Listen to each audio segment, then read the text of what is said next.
Magandang araw! For today's video ay samahan nyo nga niyo pala kami sa aming mga kaganapan. Bagong sikat man din ho ang araw diyan at madilim pala ang man din ho ay nasundo na kaagad ako nung aking jowa. Abay, dini muna nga niyo pala kami sa may kanila nagdiretso para kako nga niyo pala ako'y magpa-makeup muna. Dadalo nga niyo pala kami ngayon sa kasalan nung kanyang pinsan at isa nga rin ho pala kami sa kanyang mga abay. Pagkadating nga niyo pala nung maga-makeup sa akin ay di ayun at kaagad din naman ako niyang inayusan para nga niyo daw mabilis matapos. Kako naman nga niyo pala sa aking jowa ay ako'y maagang sunduin para naman kako ako'y makapag-makeup man laang at nang gumanda-ganda man laang naman. Fast forward, kulang-kulang isang oras nga niyo pala ay diarit nakayari ding akong makeupan. Hindi ko nga niyo pala namamalayan ng oras sa iyari na pala kaya naman maraming salamat nga niyo pala kay Miss Samantha sa napakagandang ayos sa akin. Pagkatapos ay di ayun at nagdiretso na din nga niyo pala kami kaagad sa pinakang venue nung gaganaping kasal. Tunay nga naman na nakakaganda at nakakagwapo pala pag inakasal kaya naman sana all kako din sa aking parihin at marihin na ari. Habang hindi pa naman nga niyo pala nagasimula at nag-aayusan pa naman sila ay nagpunta muna nga niyo pala kami din. Nagpicturan muna nga niyo pala kami din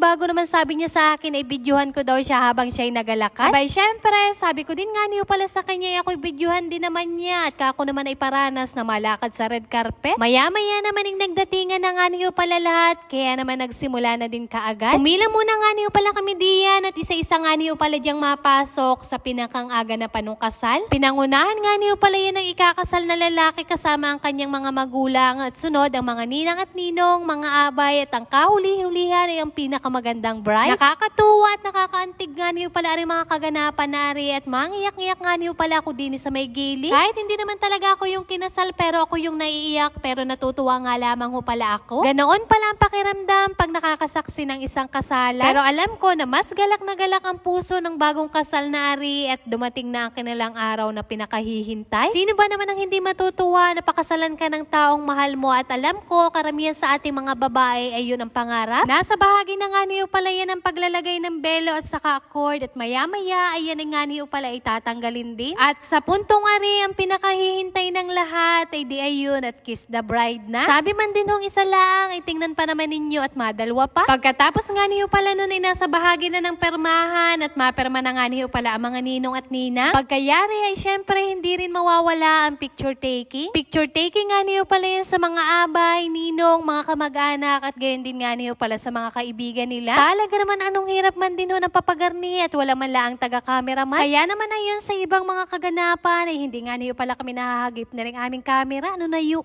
Pagkatapos nga niyo pala dini ay diarit isa-isa na nga niyo pala kami nagpuntahan doon sa pinakang hall na aganapan nung program nung kasal. Isa sa di mawala-wala sa kasalan din sa aming probinsya ay yung bagong kasal nga niyo pala ay paramihang makakuha ng barya na nakalahok sa bigas. At ang sabi man din ho doon ng mga matatanda ay kung sino daw ang maraming makuha ay siyang malakas kumita ng pera. Siyempre hindi rin mawawala ang pagsusubuan ni ring kalamay at sabi nga niyo pala doon ng mga matatanda ay para daw sa malagkit na pagsasama ng mag-asawa. Yun lang naman ng mga inapagsasabi ko ay napapakinggan ko din lang naman sa announcer sa isang kasalan. Ano na yun? Siyempre pagkapasok ng bagong kasal ay di ayun at sinundan din nga niyo pala ng mga magulang, mga ninong at ninang at saka ng mga abay. Pero bago ka man din ho makapasok sa pinakang bulwagan ay masayaw ka muna at tingnan pa naman ninyo at kanyang sayawan at patalbugan. At nung kami naman din ho ang mapasok ay di ayun at hindi nga ni kami nahagip ng aming camera at wala nga niyo palang makuha. Ano na yun? Pero wag niyo na nga niyo pala yung hanapin at hindi naman kami kagalingan sumayaw. Ay kung kayo naman ay maghahintay ay di abang-abang na nga lamang ho pala kayo pag kami ay kinasal na mismo. Nagsimula nga niyo pala kami niyan sa isang panalangin at pagkatapos ay di ayun ang pinakahihintay ng lahat, ang kainan na. Naalala ko nga niyo pala dati-rati pag kami nadalo ng isang kasalan at pag sinabi nga niyo palang kainan na ay talaga namang buhay na buhay. Paano ka baga namang hindi matutuwa ay kainan na at ang usong-uso pa man din ho noon ay platong nito na may plastic. Tapos pag sabi man din ho ng announcer ay tapos nang kumain yung mga abay at ninong at pwede na daw kumain yung mga bisita ay di dali-dali kaming makuha ng plato. Kanya-kanya nga niyo pala kaming kuha no ng aming akainin at ang inagawa man din ho namin ay inadamihan ng kanin o kaya ulam para may madala kami pa uwi. Isa nga lamang ho pala yun sa mga teknik na inagawa namin dati pag kami nadalo ng kasalan para kami may pampasalubong kina mama at tatay. Nasa bahagi na nga niyo pala yan ang sabitan at isa nga rin ho pala yan sa hindi mawala-wala sa kasalan din sa aming probinsya. Sasayaw nga niyo pala din yung bagong kasal bago naman sasabit nga niyo pala ng pera yung mga kamag-anak, kaibigan o kung sino mang gustong sumabit. Parang pinakang tulong na nga rin ho pala yan sa bagong kasal kasal para sa kanilang pagsisimula. Pagkatapos nga niyo pala nung sabitan ay ari nga niyo pala ang pinakang sunod at asaluhin nga niyo pala ng mga abay yung bulaklak na atapo nung pinakang bride. Ang kasabihan naman ho doon ng mga matatanda na kung sino daw ang makasalo nung bulaklak ay siya naman daw ho ang sunod na akasal. Ay di ayun na nga niyo palang inasabi at ako man din ho ang nakasalo ay di ayun at tuwang-tuwa. Pero ika nga ni naman ho sa henerasyon ngayon ay ako pa rin naman ang masusunod. Syempre hawak naman namin ang panahon at oras kung kailan namin gustong mag-asawa o magpakasal. Pagkatapos nga niyo pala diyan ng mga abay na babae ay syempre hindi rin naman mawawala ang pag-aagawan ng mga abay na lalaki. Yung sasambutin nga niyo palang pinakang garter ng mga abay na lalaki na yan ay yung kinuha nga niyo pala nung groom sa pinakang hita nung bride. Ilan nga lamang o pala sa mga kaganapan na yan ang hindi mawala-wala sa kasalan din sa aming probinsya sa Mindoro. Pero bago ko nga niyo pala yariin na rin aking video ay congratulations nga niyo pala sa bagong kasal. Palagi nga niyo pala kayo magmahalan, patuloy na maging sentro ang Diyos sa buhay niyo para sa inyong matiwasay na pagsasama. At yun lamang for today's video. Maraming salamat sa inyong panonood. God bless.